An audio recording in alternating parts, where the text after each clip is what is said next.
오늘은 추수감사주일입니다. 미국에서는 Thanksgiving Day라고 해서 날짜를 지정해 놓고 국가가 공휴일로 보내고 있습니다. 11월 넷째 주 목요일을 지정해 놓았고 이제 Thanksgiving Day가 지나면 바로 그 다음 날이 블랙 프라이데이가 시작이 되죠. 그래서 그때부터 성탄절, 크리스마스까지 시즌이 시작이 됩니다. 그래서 한때는 이 엄청난 세일, 쇼핑, 그런 할리데이 기간을 늘려서 경제적 부흥을 더 맛보려고 그 기간을 늘리기 위해서 이 11월 넷째 주를 당긴 적도 있어요. 그만큼 물욕은 끝이 없습니다. 그러나 다시금 11월 넷째 주 목요일로 다시 돌아갔고 이제 그런 미국의 그 엄청난 그런 시즌이 시작이 되는데 요즘은 뭐 365일 다 시즌이에요. 그러니 그런 의미도 많이 퇴색됐다. 20세기와 함께 21세기가 다가오면서 그 20세기의 그 모든 것들은 다 그냥 과거의 추억으로 사라지고 있다. 그렇게 생각하면 됩니다. 우리 한국에서는 한국교회가 추수감사주의를 지켰습니다. 국가적으로 감사절을 정할 수는 없지만은 이 교회가 이 추수감사절을 지키자 해서 감사절을 주중에는 지킬 수가 없으니까 1년 중에 11월 셋째 주일을 지정을 해서 오늘 교회는 추수감사주일로 그렇게 지키는 것입니다. 그러면서 한국교회는 11월 셋째 주가 마치면은 교회 달력이 1년이 끝나는 겁니다. 그렇게 해서 다음 주일부터는 대강절이 시작이 되는데 대강절은 뭐냐면은 예수님의 성탄을 기다리는 주일입니다. 그러므로 교회는 주님의 탄생으로부터 시작이 되는 거예요. 예수님이 탄생하기 4주 전부터 대강절, 주님을 기다린다. 이렇게 해서 이제 시작을 해서 성탄절이 오면 이제 주님이 오시고 그 다음에 이 주님께서 또 십자가에 돌아가셔야 되잖아요. 그렇기 때문에 부활절을 기다리는 거예요. 그래서 부활절 전에 또 40일 기간을 사순절이라 해가지고 지키다가 부활절이 딱 오면 부활주일 날 부활절을 지키고 그 다음에 주님의 또 생애가 무엇입니까? 십자가에서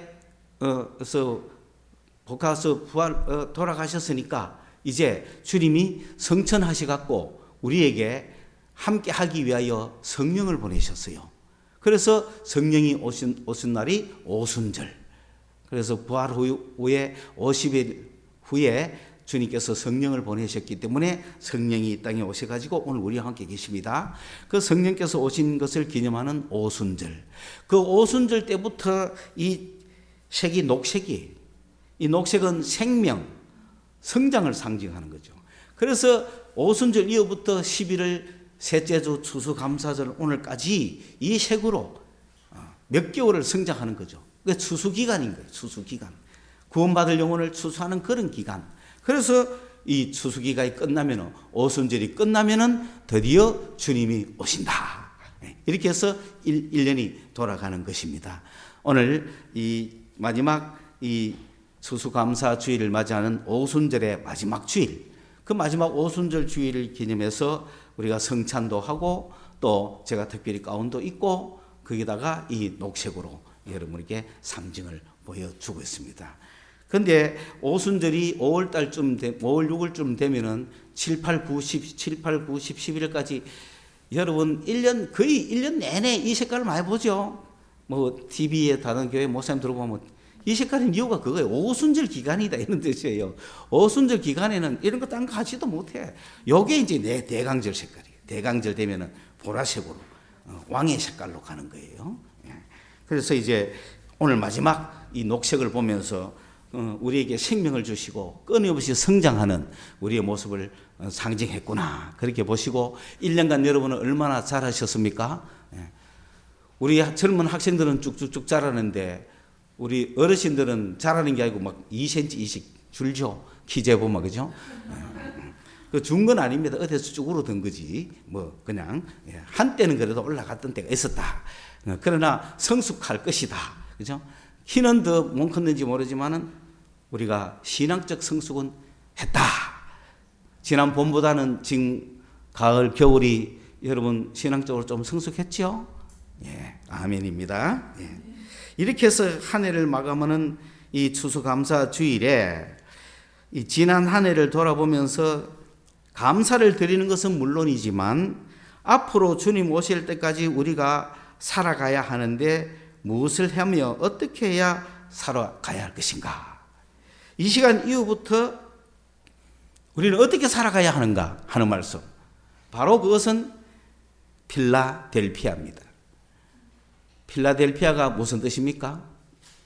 필라델피아는 요한계시록에 나오는 7개 교회 중에 하나예요.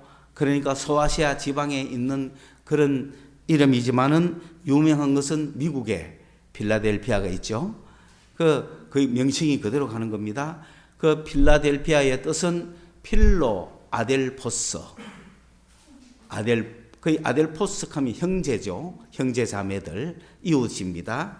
필로 하면 사랑한다는 거죠. 그래서 필라델피아는 바로 형제 사랑. 오늘 이 시간 이후부터 주님 오시는 그날까지 우리가 해야 되는 것은 바로 형제 사랑. 여기서 형제라는 것은 복수가 아닙니다. 단수입니다. 그렇기 때문에 이것은 무엇을 의미하느냐 하면 진리를 의미하는 것이지 우리의 어떤 구체적인 행동을 이야기하는 건 아니에요. 그러므로 요한 1서의 핵심을 보면은 요한 1서는 우리에게 이렇게 이야기합니다. 우리에게 영생을 주시는 생명의 말씀이 있었는데 이 말씀은 바로 하나님의 빛이라는 거예요. 빛. 그래서 어떤 빛의 철학을 가지는 사람들도 조로아스토교라든지 마니교라든지 빛과 어둠을 나누는 세상의 종교들도 그 빛은 바로 하나님이라는 걸 알아라는 뜻이에요. 그 빛은 예수 그리스도지 세상의 어떤 철학이나 그런 게 아니라는 거예요. 그 빛 안에 생명이 있었다는 거죠. 그러므로 우리가 빛의 자녀이면 우리는 생명을 얻은 자들이고 우리가 빛의 자녀가 아니면 어두움에 있으면 멸망의 자녀들인 겁니다. 여러분은 빛의 자녀입니까? 멸망의 자녀입니까? 빛의 자녀죠. 빛의 자녀는 하나님의 계명을 지켜야 됩니다. 내가 빛의 자녀라고 하면서 하나님의 계명을 지키지 않으면 그것은 거짓말하는 자라고 그랬어요. 여러분 빛의 자녀 맞죠? 그렇다면 하나님의 계명을 지켜야 되겠죠? 그 하나님의 계명이 무엇입니까? 그거는 새 계명이 아니라 그랬어요. 하나님의 계명은 옛 계명이라 그랬어요. 옛날부터 있었던 계명이야. 옛날에 벌써 주어졌던 계명이야. 내가 새롭게 계명을 쓰는데 이 계명은 옛날 내가 새로 제정하는 게 아니고 옛날 거 그대로다. 그 이야기를 하는 겁니다. 그 옛날 계명이 무엇이냐? 그 계명이 바로 형제를 사랑한다는 거예요. 형제를 사랑하면 어디에 있습니까? 빛 가운데 있습니까? 어두운 가운데 있습니까? 빛 가운데 있죠. 형제를 사랑하면 빛 가운데 있고 형제를 사랑하지 않으면 어두운 가운데 있다.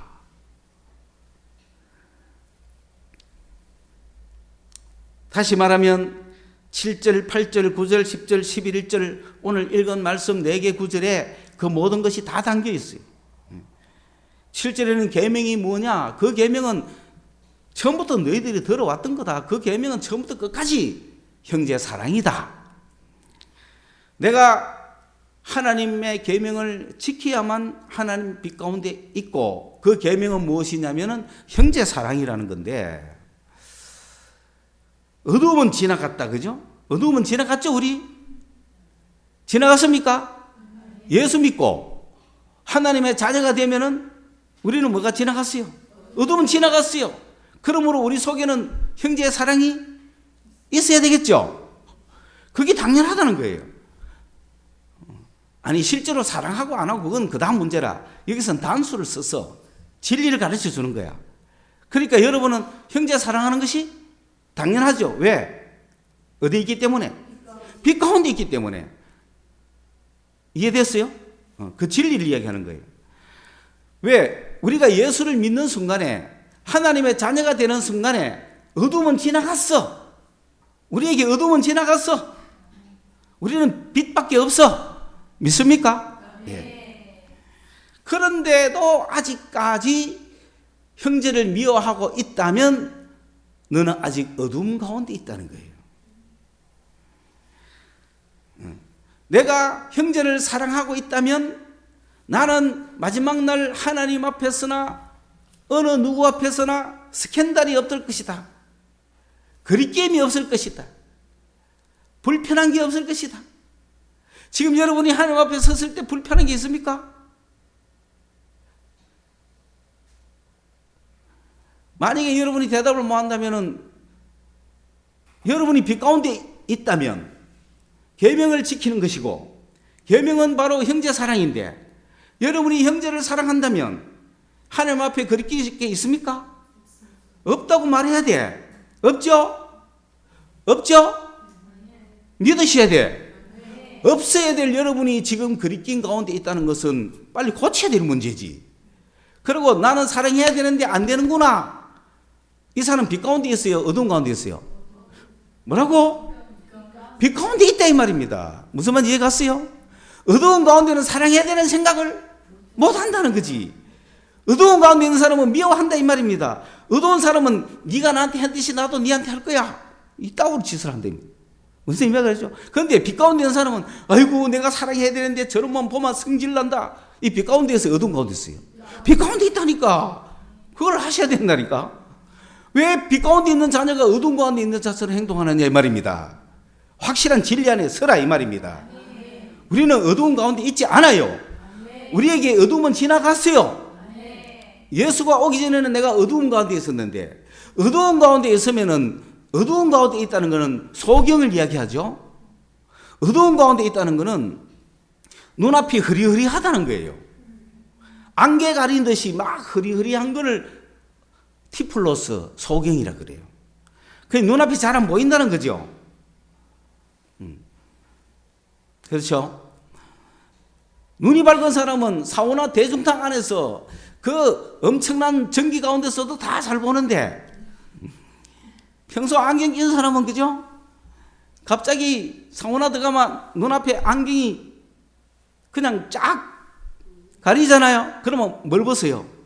안경을 벗으면 더 덥죠. 그러니까 헤매는 사람 많아. 막 내 대중탕 안에서 어디가 탕이냐, 어디가 뭐 수도꼭지냐 헤매는. 어두운 가운데 있으면 우리가 어디로 가야 될 바를 알지 못하는 겁니다. 여기서 휘파고 어디로 간다 모른다. 지금 어두운 사람은, 눈앞에 어두운 사람은, 어두운 가운데 있는 사람은 자기가 어디로 가는지 모른다 해놨죠. 말씀에. 11절에 그의 형제를 미워하는 자는 어두움에 있고 또 어두움에 행하며 갈 곳을 알지 못하나니 이는 그 어두움이 그의 눈을 멀게 했다 그래놨죠. 이들이 어디 간지 압니까 여러분? 한문 가면 못 오는 곳으로 가요. 그게 어디입니까? 어두운 가운데 있는 자들은 결국 자기가 어디로 갈 바를 알지도 못하잖아요. 어디로 가겠어요? 흑암으로. 영원한 흑암으로 가는 거예요. 지옥으로 간다는 얘기예요. 그런데도 눈이 어두우니까 갈 바를 알지 못해. 내가 어디 가는지도 몰라. 그러나 빛 가운데 있는 사람은 내가 어디 가는지 알죠. 내가 어디로 가야 되는지 알기 때문에, 하나님 앞으로 가기 때문에, 내가 하나님 앞에 가야 되는 걸 알기 때문에 내가 형제를 사랑함으로 스캔들이 없어요. 그렇죠? 우리는 어디로 가야 될 줄 알아요. 하나님 앞으로 가야 될 줄 알기 때문에 하나님 앞에 가려고 할 때 내 마음에 거리낌이 있다면 다 쉽겠죠. 그리고 형제를 사랑할 수밖에 없겠죠. 그기라 이 말입니다. 형제를 사랑할 수밖에 없는 사람, 그 사람이 빛 가운데 있는 사람이라는 거죠. 그 사람 이미 어둠이 지나간 사람이야. 그런데 인간이 육체를 가지고 있다 보니 막 미움이 생기죠. 미움이 생겨도 미워할 수가 없죠. 끝까지 미워할 수 없죠. 뭐가 있습니까? 하나님의 빛이 있으니까 형제의 사랑이 있잖아요. 그걸 이야기하는 겁니다. 이해하셨습니까? 그래서 단수입니다. 형제들을 사랑하라고 하지 않았어요. 형제를 사랑하라. 그거는 진리를 이야기해 주는 거예요. 오케이? 여러분이 부딪히는 주관적인 어떤 사실이 아니고 영어에서도 복수가 되는 순간에 현실화가 되잖아요. 복수가 되지 않으면 그냥 개념이잖아요. 마찬가지로 여기서도 형제 사랑이라는 건 단수예요. 그러므로 진리와 논리적으로 확실해야 됩니다. 여러분 빛 가운데 있습니까? 여러분은 주님의 계명을 지키십니까? 여러분 형제를 사랑하십니까? 여러분 어둠 가운데 있습니까? 아니죠. 그런 내가 미움이 막 들어올 때 내가 싸워 나간다 이 말입니다. 미워할 수 없기 때문에. 왜? 나는 빛 가운데 있는 사람이기 때문에. 근데 이걸 모르는 사람은 내 속에서 사랑해야 될 줄 알아요, 몰라요? 모르는 거야. 그 사람은 어두운 가운데 있는 사람이야. 그 사람은 예수를 믿는다고 하지만 말로 믿는 사람이야. 내가 예수를 믿는지 안 믿는지 이걸로 안다는 거예요. 이걸로. 오케이? 예. 그냥 말로만 믿는 게 아니에요. 내 마음속에 주님의 사랑이 돌아 있어. 그렇기 때문에 미워 죽겠지만은 미워할 수가 없어. 왜? 빛 가운데 있기 때문에. 그러나 빛이 없는 사람은 때로는 사랑하는 것이 보이지만 인간적 사랑이죠. 때로는 사랑했다가 미워했다가 사랑했다가 미워했다가 그런 사람은 지금 하나님의 진리를 아직 모르는 사람이다. 그런 뜻입니다. 아시겠습니까? 그러므로 로마서에서 뭐라고 이야기합니까? 사랑은 율법의 완성이다. 로마서 13장 10절에 사랑은 율법의 완성이라 그래요. 사랑은 허다한 죄를 덮는다 그랬잖아요. 그게 그리스도인이에요. 그게 구원받은 자녀예요. 빛의 자녀들의 모습이에요. 그런데 그런 걸 믿어본 적이 없는 사람은 미움밖에 없어요. 그 안에 사랑이 있을 리가 없어요. 뭐 안 미워하면 다행이죠. 사랑이라는 것은 인정밖에 없는 거지. 인간의 애, 전우애, 뭐 동지애, 동료애 그런 것밖에 없지. 그건 언제든지 변할 수 있거든요. 그걸로는 구원 받을 수가 없는 거예요. 고린도전서를 보세요. 사랑의 은사가 있지 않습니까? 지식도 패하고 방언도 그치고 애언도 패하리라. 그러나 사랑은 언제까지나 떨어지지 않는다. 그러므로 믿음, 소망, 사랑은 항상 있을 것인데 그 중에 제일은 사랑이라. 고린도전서 13장에 나오죠. 13절에. 갈라디아서 가보세요. 성령의 열매는 사랑이라고 하잖아요. 에베소서 3장 18절에는 지식에 넘치는 그리스도의 사랑을 알아라고 하는 거예요. 그러므로 우리에게 남은 생애는 사랑을 알고 사랑을 실천하며 가는 생애다. 동의하십니까? 주님 앞에 설 때 이거 하나 가지고 살다가 이거 하나 가지고 주님 앞에 서는 겁니다. 그런 사랑에 형제를 사랑하는 그런 사랑에 여러분 빛 가운데 있는 자녀들이므로 걱정하지 말고 내가 구원받았는지 안 받았는지 내가 예수 확실히 믿는 자인지 아닌지는 그걸로 안다. 여러분이 어두운 가운데 있다면 빨리 예수를 믿고 빛 가운데로 오시고 내가 예수를 믿어 빛 가운데 있는 자들은 늘 내 안에 주님의 사랑이 있다는 걸 믿으시고 사람을 바라볼 때 미워하고 싶고 세상 사람과 똑같이 생각하는 것 같지만 그러나 궁극적으로는 우리 안에 사랑이 있다는 걸 알고 믿지 않는 자들과 차이가 있다는 걸 알고 그 사랑 때문에 계속 괴로워하고 사랑 때문에 힘들어하고 그 사랑 때문에 품어안고 그러셔야 된다 이 말이에요. 그게 그리스도인입니다. 내 힘으로 할 수 없을 때 주님께 기도하고 다만 정말로 내가 사랑하는 마음이 있다면 여러분은 내가 미워하면 어두운 가운데 있는 거 아니냐. 그 차원이 다르죠. 그 구분할 수 있죠. 빛의 자녀들처럼 그런 마음이 생길 때마다 우리 주님이 우리를 깨끗게 하고 계시는구나. 우리를 완전하게 하고 계시는구나. 나를 더 훈련시켜서 만들어 주시는구나. 그래 생각하시고 주님 만나는 그날까지 형제 사랑을 가지고 나아가는 여러분이 되시기를 바랍니다.